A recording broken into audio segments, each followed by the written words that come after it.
निष्ठा ऑनलाइन प्रशिक्षण में आपका स्वागत है। ये है मॉड्यूल 5 और इसके अंतर्गत हम जिस विषय पर चर्चा करेंगे वो है आईसीटी का शिक्षण शास्त्र में समेकन।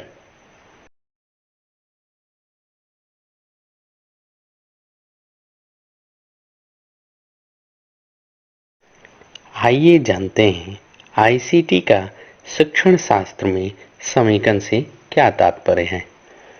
इसके लिए हमें जानना होगा कि शिक्षण शास्त्र और आईसीटी क्या होता है। शिक्षण शास्त्र से अभिप्राय उस प्रक्रिया से है जिसके द्वारा शिक्षण कार्य की संपूर्ण प्रक्रिया का विधिवत अध्ययन किया जाता है। आईसीटी से अभिप्राय इंफॉर्मेशन एंड कम्युनिकेशन टेक्नोलॉजी अर्थात सूचना तथा संचार प्रौद्योगिकी। किसी सूचना को तकनीक के प्रयोग से संप्रेषित करना ही आईसीटी कहलाता है। जब हम आईसीटी का प्रयोग कर शिक्षण को रुचिकर, रचनात्मक, सुलभ व सुगम बनाते हैं, उसे ही आईसीटी का शिक्षण शास्त्र में समेकन कहते हैं।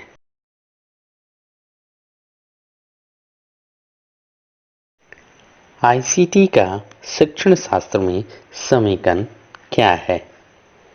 आईसीटी का शिक्षण शास्त्र में सही विषय वस्तु का चयन करना,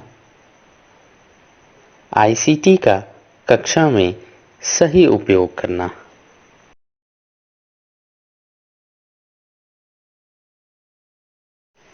आइए अब जानते हैं शिक्षण शास्त्र में आईसीटी के समेकन से शिक्षण शास्त्र पर क्या प्रभाव पड़ता है।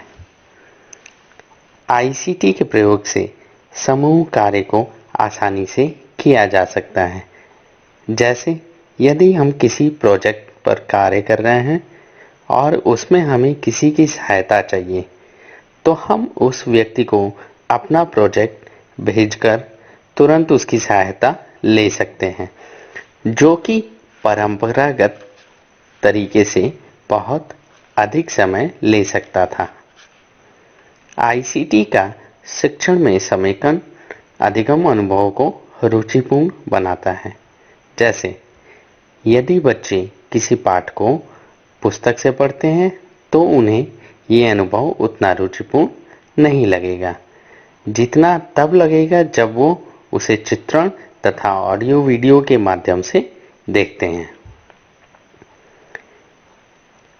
आईसीटी सुविधाजनक अधिगम को प्रदान करता है, विद्यार्थियों को याद रखने में भी सुगम बनाता है। आईसीटी के प्रयोग से कठिन विषय वस्तु को भी सुगमतापूर्वक समझाया जा सकता है।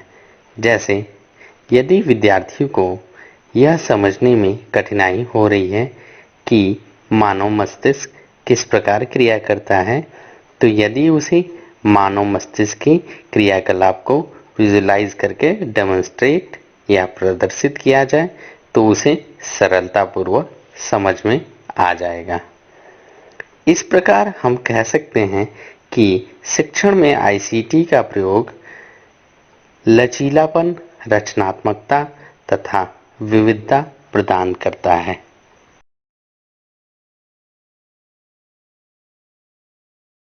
आइए जानते हैं कि आज के परिवेश में आईसीटी का शिक्षण शास्त्र में समेकन क्यों आवश्यक है।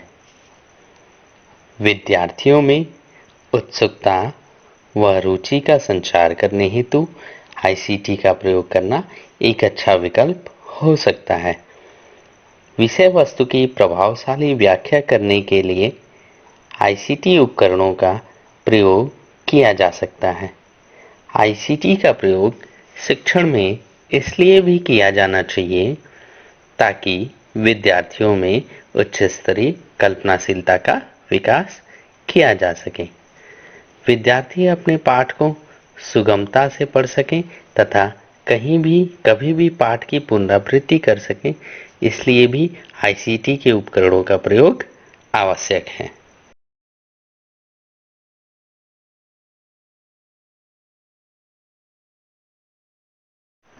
आइए अब समझते हैं आईसीटी का शिक्षण शास्त्र में समीकरण कैसे किया जाता है। सर्वप्रथम हम विषय वस्तु का विश्लेषण करेंगे कि हमारी विषय वस्तु के अनुसार क्या इसमें आईसीटी का प्रयोग करना उचित होगा अथवा नहीं। इसके बाद हम विषय वस्तु की प्रकृति के अनुसार यह निर्धारित करेंगे कि इसमें किस प्रकार के आईसीटी उपकरण का प्रयोग करना उचित होगा। अब हम उपयुक्त शिक्षण प्रणाली की पहचान करेंगे। ये दो आधारों पर किया जा सकता है।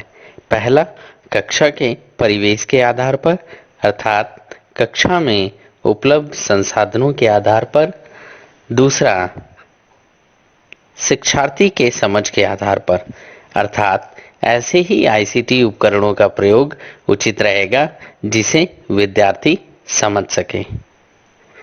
अब हम उपरोक्त बातों को ध्यान में रखते हुए उपयुक्त आईसीटी का चुनाव करेंगे जो कि विषय वस्तु के हिसाब से प्रासंगिक हो, विद्यार्थी के लिए उपयोगी हो तथा उस आईसीटी विशेष में शिक्षक दक्ष हो।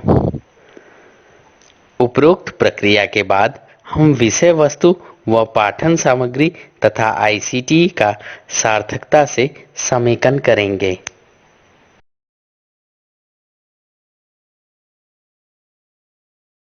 आइए अब हम जानते हैं आईसीटी का शिक्षण शास्त्र में समेकन करने हेतु क्या मापदंड है। सर्वप्रथम हमें विषय वस्तु की प्रकृति पर ध्यान देना होगा। हमारी विषय वस्तु यथार्थपूर्ण तथा अवधारणापूर्ण होनी चाहिए। हमारी विषय वस्तु प्रक्रियात्मक भी होनी चाहिए तथा ऐसी होनी चाहिए जो निरंतर हो और समझपरक हो। हमारी विषय वस्तु संज्ञानात्मक भी होनी चाहिए।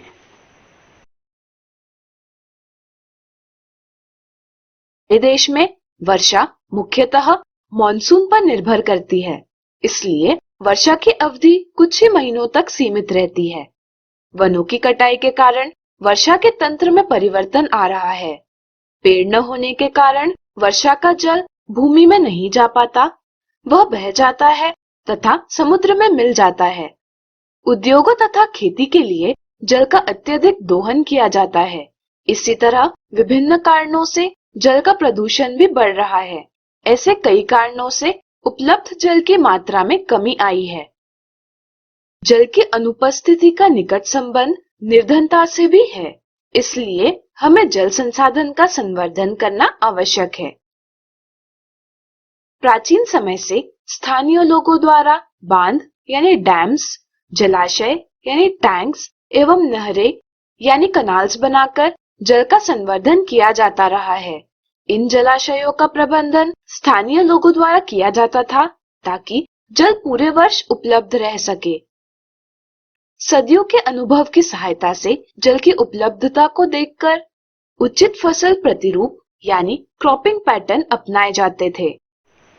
आइए अब हम एक उदाहरण के माध्यम से समझते हैं कि आईसीटी के प्रयोग के बिना तथा आईसीटी के प्रयोग के बाद किस प्रकार से किसी विषय वस्तु को समझाना आसान हो गया।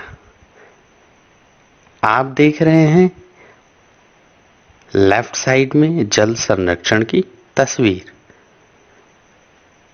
अब राइट साइड में जल संरक्षण पर इस वीडियो को देखकर पता चलता है कि जल संरक्षण को समझना कितना आसान हो गया।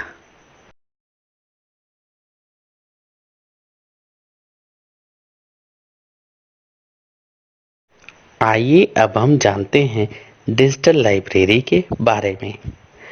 डिजिटल लाइब्रेरी एक प्रकार का सूचना संग्रह है जिसकी मदद से डेटा को डिजिटल रूप में संग्रहित किया जा सकता है तथा कंप्यूटर की सहायता से इसे अपनी आवश्यकता के अनुसार प्रयोग में ला सकते हैं।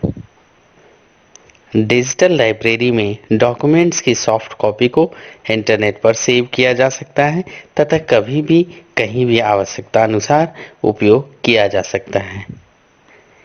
इस प्रकार ये स्पष्ट है कि डिजिटल लाइब्रेरी विद्यार्थियों को विभिन्न प्रकार के शिक्षण सामग्री प्रदान कर शिक्षण को सरल बनाने में सहयोग करता है।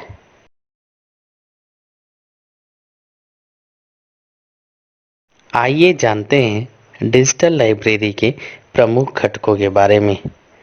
डिजिटल लाइब्रेरी के कुछ प्रमुख घटक हैं ऑडियो फाइल्स, वीडियो क्लिप्स, विभिन्न प्रकार के चित्र, छवियां या इमेजेस और लेखा चित्र एवं ग्राफिक्स। इनकी मदद से हम अपने डिजिटल लाइब्रेरी को बना सकते हैं।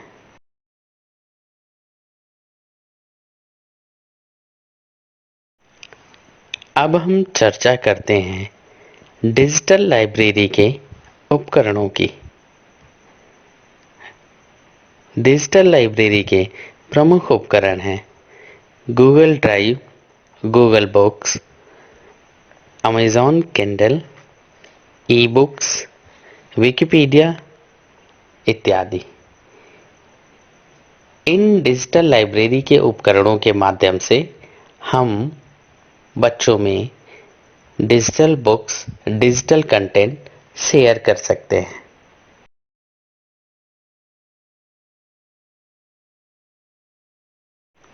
अब हम जानेंगे डिजिटल लाइब्रेरी के महत्व के विषय में। डिजिटल लाइब्रेरी का सबसे बड़ा महत्व यह है कि ये हमें एक सुरक्षित संग्रह या सेफ स्टोरेज प्रदान करता है। जैसे यदि हम किसी महत्वपूर्ण डॉक्यूमेंट को गूगल ड्राइव पर सेव कर देते हैं तो वो हमेशा के लिए सुरक्षित रूप से सेव हो जाता है। डिजिटल लाइब्रेरी की सहायता से हम अपनी ऐच्छिक डिजिटल सामग्री को सुगमतापूर्वक खोज सकते हैं।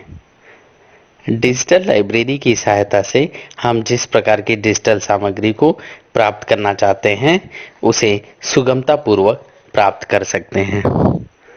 डिजिटल लाइब्रेरी की सहायता से हम एक ही समय पर कई स्थानों व स्रोतों से सूचना प्राप्त कर सकते हैं। डिजिटल लाइब्रेरी पर हर प्रकार का डेटा प्राप्त करना तथा प्रयोग करना सरल हो जाता है। डिजिटल लाइब्रेरी पर हम अधिकाधिक स्टोरेज कर सकते हैं जिस कारण यह कम स्थान में अत्यधिक सामग्री स्टोर कर लेता है।